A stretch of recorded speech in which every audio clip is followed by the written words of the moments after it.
지금 서울이 다시 발칵 뒤집혔다. 도심 흉물이라 불리던 건물이 어느 순간 서울의 얼굴이 됐다. 바로 DDP 동대문 디자인 플라자다. 누군가는 세금 낭비라 분노했고 누군가는 세계가 찾는 랜드마크라 환호했다. 도대체 왜 이런 일이 벌어졌을까? 4만 5천 장이 넘는 패널을 한 장도 같은 모양 없이 붙인 비정형 건축, 길찾기도 어려운 미로 같은 공간이 어떻게 서울의 상징이 되었나? 더 놀라운 건 이 자리가 원래 조선의 성곽과 동대문 운동장의 기억이 겹친 가장 민감한 땅이었다는 사실이다. 지금부터 그 비밀을 낱낱이 공개한다. DDP 논쟁의 시작, 설계의 의도, 그리고 사람들이 싫어하다가 사랑하게 된 결정적 전환점을 12단계로 끝까지 보여드리겠다. 끝까지 보면 당신의 도시도 똑같이 겪고 있는 질문을 얻게 된다. 개발과 역사, 비용과 가치, 편의와 상징. 우리는 무엇을 선택해야 하는가? 그리고 DDP가 남긴 해답까지 한 번에 정리해드린다. 동대문 한복판은 오랫동안 겹겹의 기억 위에 서 있었다. 조선의 도성길목이었고 성곽과 수문이 남아있는 유적의 자리였으며 한때는 나라의 스포츠 열기를 품었던 동대문 운동장이 있었다. 그런데 운동장이 철거된 뒤 그 자리는 거대한 공백이 된다. 도시는 비워진 땅을 두고 갈등한다. 어떤 이는 역사를 더 보존해야 한다고 말하고 어떤 이는 산업과 관광이 살아야 한다고 주장한다. 동대문 일대는 이미 패션과 상업의 중심이었지만 머물 공간이 부족했고 밤낮으로 움직이는 상권 사이에서 시민이 숨을 고를 장소는 드물었다.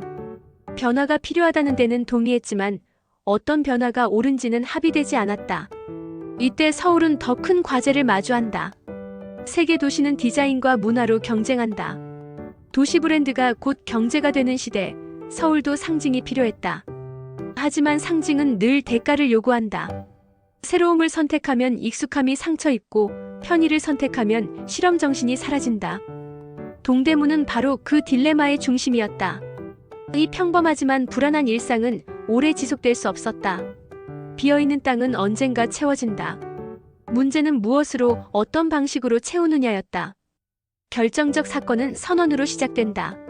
서울시는 동대문의 단순한 건물이 아니라 디자인 트렌드가 시작되고 문화가 교류하는 복합 공간을 만들겠다고 내건다. 그리고 그 방법으로 국제현상 설계 공모를 선택한다. 여기서부터 판이 커진다. 세계적 스타 건축가가 참여하고 당선작은 파격적 형태를 내세운다. 곡선과 곡면, 사선과 사면이 끊김없이 이어지는 3차원 비정형 구조. 설계자는 자하 하디드. 이 선택은 동시에 기회이자 폭탄이었다.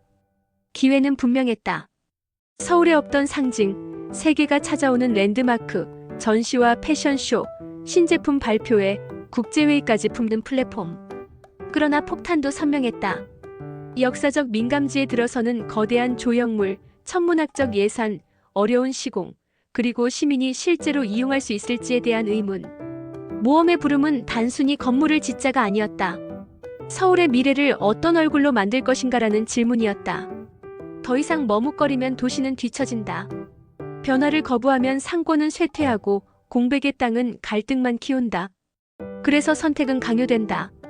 서울은 이제 기존 질서를 깨고 새로운 상징을 만들기 위한 여정을 시작한다. 동대문은 역사와 산업을 넘어 도시 실험의 무대가 된다. 그러나 반응은 즉시 갈린다.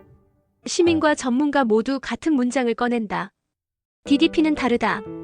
주변과 다르고 과정이 다르고 정체성이 다르다. 차이는 곧 논쟁이 된다. 반대의 논리는 단단했다. 첫째, 너무 낯설다. 한국적 도시 풍경과 어울리지 않는 외계 생명체 같은 형태라는 말이 나온다. 둘째, 너무 비싸다. 막대한 건축비는 세금 논쟁으로 번지고 왜 하필 여기인가라는 질문이 따라붙는다. 셋째, 역사성 훼손 우려가 크다. 성곽 유적과 운동장의 기억이 지워지는 것 아니냐는 반발이 생긴다. 넷째, 이용자 관점에 불안이 있다.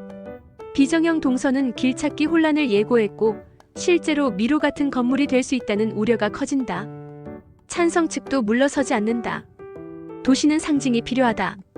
동대문은 역동성의 현장이고 그 역동성을 건축 언어로 담아야 한다. 공원을 확보하고 전시와 행사를 통해 시민이 누리게 하자. 하지만 논쟁의 핵심은 감정이 아니라 실패 가능성이었다.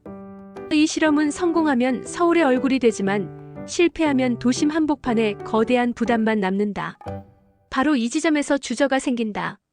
서울은 앞으로 나아가야 하지만 한 발 내디딜 때마다 되돌릴 수 없는 선택이라는 그림자가 따라온다. 논쟁을 뚫고 등장하는 멘토의 역할은 핵심 키워드를 제시하는 것이다. DDP가 던진 키워드는 세 가지다. 첫째, 연결. 자연과 인공이 이음새 없이 이어지는 연속 공간. 둘째, 공존. 과거의 흔적과 현재의 도시 기능을 끊지 않고 함께 두는 방식. 셋째, 플랫폼. 단일 기능이 아니라 전시, 패션쇼, 토론회, 학술회에 발표회가 들어오는 복합문화 기반. 이때 DDP의 설계 철학은 메시지로 정리된다. 도시는 고정된 기념비가 아니라 흐르는 경험이어야 한다. 그래서 직선보다 곡선, 단절보다 흐름을 택한다. 그리고 그 철학을 실현하기 위해 기존 2D 설계 방식에서 벗어나 3D 기반의 정보 모델링을 도입한다. 여기서부터는 말이 아니라 실행이 필요하다. 멘토는 묻는다. 새로움을 두려워하면 도시는 무엇으로 미래를 증명할 것인가? 동시에 경고한다. 의미 없는 조형은 비난을 피할 수 없다. 운영과 콘텐츠가 없으면 건축은 껍데기다. 즉, 건물을 짓는 순간부터 운영 전략까지 함께 가야 한다는 테마가 확정된다. 그리고 선택의 필요성이 제시된다. 지금 결단하지 않으면 공백은 계속되고 갈등은 더 커진다. 이제 서울은 되돌아갈 수 없다. 새로운 세계로 들어갈 문이 열렸다. 착공은 선언의 현실화다. 동대문 운동장 철거 이후 공사는 시작되고 시간은 흘러간다. 공정은 쉽지 않다. 3차원 비정형 구조는 곧 시공 난이도와 직결된다. 외벽은 수만 장의 알루미늄 패널로 구성되는데 중요한 사실은 단 하나도 같은 모양이 없다는 점이다. 그래서 패널마다 고유 번호를 부여하고 데이터로 관리하는 방식이 필요해진다. 이 순간 DDP는 단순한 건축이 아니라 기술 프로젝트가 된다. 건물 내부 역시 전통적인 동선 개념을 거부한다. 직각의 복도 대신 곡선과 레벨차가 연속적으로 이어진다. 지하철과 연결되는 진입부터 관람 경험이 시작되도록 설계되고 곳곳에 노출 콘크리트의 조형 공간이 배치된다. 동굴 계단 같은 공간은 이동수단이 아니라 무대가 된다. 2단계에서 중요한 것은 결별이다. 서울은 익숙한 건축 문법과 결별한다. 서울은 안전한 선택만 하던 도시라는 이미지에서 벗어나 세계적 실험을 감수하는 도시로 넘어간다. 첫 관문을 넘는 순간 비판도 함께 따라온다. 하지만 되돌릴 수는 없다. 공사는 진행되고 도시는 스스로에게 약속한다. 우리는 이 프로젝트로 도시의 미래를 보여주겠다. 이제부터는 결과로 말해야 한다. 문이 열리기 전후 DDP는 끊임없는 시험을 받는다. 가장 먼저 드러나는 시험은 사용성이다. 외형은 압도적이지만 내부는 어렵다는 평가가 나온다. 길찾기, 안내판, 출입구 인지 같은 기본 경험에서 혼란이 발생한다. 특히 고령 방문객에게는 글씨 크기, 방향 감각, 동선 이해가 큰 장벽이 된다. 동시에 안전에 대한 질문도 따라온다. 미로 같은 구조가 비상 상황에서 어떤 영향을 줄지, 대피 동선은 충분한지 우려가 제기된다. 또 하나의 시험은 가격과 접근성이다. 시민을 위한 공간을 표방했지만 전시 요금과 내부 상업 가격이 체감상 높게 느껴질 때 불만이 커진다. 반면 동맹도 형성된다. DDP는 다목적 공간으로 확장 가능성이 확인되며 패션쇼, 국제회의, 영화제, 발표회 등 다양한 수요가 몰린다. 가족 단위 방문객에게는 산책과 휴식, 도시 관광의 거점이 된다.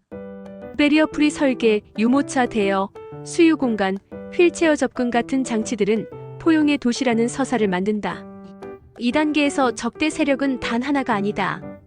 비용 논란, 정체성 논란, 주변 상권의 불안, 과거 기억을 잃었다는 상실감이 동시에 압박한다. DDP는 이제 건축의 완성만으로는 부족하다. 사람을 위한 운영으로 증명해야 한다. 그리고 그 싸움이 본격적으로 시작된다. DDP가 문을 열자 평가는 극단으로 갈린다. 한쪽에서는 도심 속 흉물이라는 비난이 이어지고 다른 쪽에서는 서울에 없던 공간이라는 기대가 터져나온다. 이 시점에서 DDP는 단순한 건축물이 아니라 사회적 논쟁의 한가운데로 들어선다. 사람들은 묻는다. 이 건물의 정체성은 무엇인가? 전시관인가? 쇼핑몰인가? 공원인가 랜드마크인가? 그러나 바로 이 질문이 전환점이 된다. DDP는 하나의 기능으로 규정될 수 없는 공간이라는 사실이 분명해진다. 복합적이라는 특징은 곧 약점이자 가능성이다. 겉으로 보기엔 성과처럼 보이는 방문객 증가와 행사 유치는 이면에 숨은 문제를 가린다. 동선 혼란, 안내 부족, 시민 체감 만족도 저하라는 위기가 누적된다. 2단계에서 핵심은 착각이다. 사람이 모이니 성공했다는 판단은 아직 이르다. 진짜 과제는 얼마나 오래 사랑받을 수 있는가다. DDP는 여기서 방향을 다시 묻는다. 단순히 눈에 띄는 건축이 아니라 도시의 일상 속으로 스며들 수 있는가? 이 질문에 답하지 못하면 DDP는 잠깐 반짝이는 조형물로 끝날 수 있다. 바로 이 순간 DDP의 사명과 정체성이 다시 정의된다. 랜드마크가 아니라 플랫폼 건축이 아니라 경험이라는 인식의 전환이 시작된다. 비판은 구체화된다. 가장 많이 들린 말은 길을 잃는다였다. 출구를 찾지 못하고 안내판을 봐도 방향 감각을 잡기 어렵다는 불만이 쏟아진다. 특히 노인과 초행 방문객에게 DDP는 친절하지 않은 공간으로 인식된다. 여기에 안전에 대한 우려가 겹친다. 화재나 위급 상황에서 과연 빠른 대피가 가능한가라는 질문은 미로 같은 구조의 불안감을 증폭시킨다. 또 다른 압박은 비용 문제다. 시민의 공간을 표방했지만 전시요금과 내부 상업시설의 가격은 시민 친화라는 약속과 어긋나 보인다. 주변 상인들은 손님을 빼앗긴다고 느끼고 노점상들은 삶의 터전을 잃었다고 말한다. 2단계에서 외부 압박과 내부 한계가 동시에 몰려온다. DDP는 화려한 외관 뒤에 숨은 구조적 문제와 정면으로 마주한다. 건축은 완성됐지만 운영은 아직 미완이다. 콘텐츠가 없으면 공간은 비고 소통이 없으면 반감은 커진다. 이 시련의 국면은 단순한 비난이 아니라 경고다. 이대로 가면 사랑받지 못한다.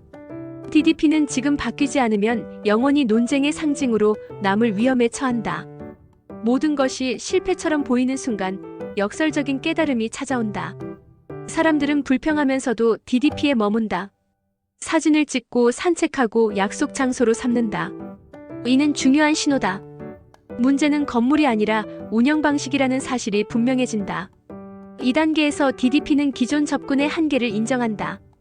건축만으로는 도시를 바꿀 수 없고 상징만으로는 시민의 일상을 얻을 수 없다는 사실이다. 대신 새로운 실마리가 떠오른다. 공간을 고정된 동선으로 안내하기보다 체험과 발견의 과정으로 받아들이게 하자. 전시와 행사를 엘리트 문화가 아니라 일상 문화로 풀자. 지역 상권과 단절이 아니라 연결을 시도하자. 과거의 유적과 현재의 건축을 대비가 아니라 공존의 이야기로 설명하자. 이때 DDP는 완성된 건물이라는 환상을 내려놓는다.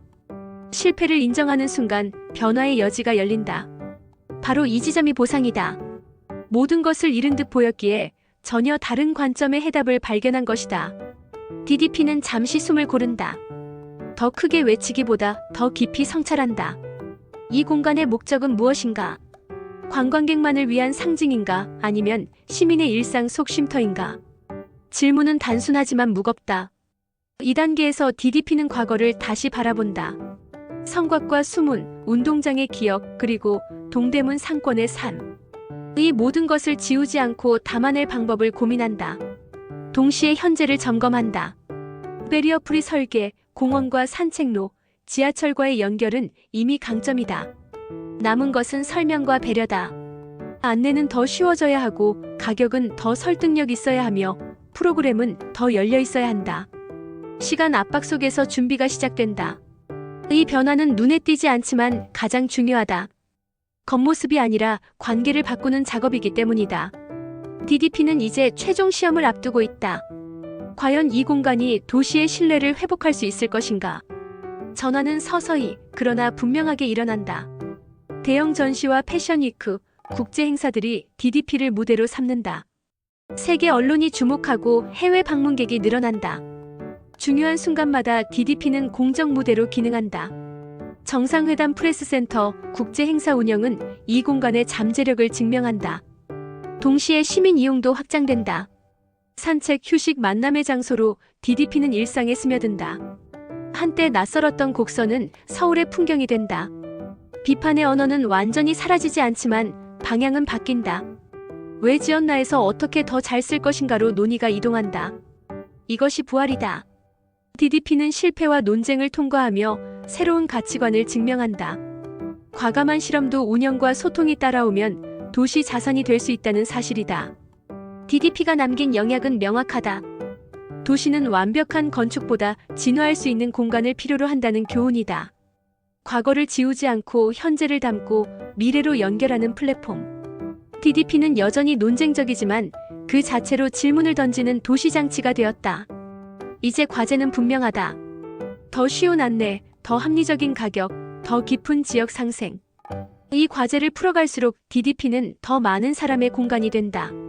영상의 끝에서 시청자에게 질문을 던진다. 당신의 도시는 변화를 두려워하지 않는가? 불편을 감수하고 미래를 선택할 용기가 있는가? DDP의 이야기는 건축의 성공담이 아니라 도시가 성장하는 방식에 대한 기록이다. 그리고 그 선택은 지금도 진행 중이다.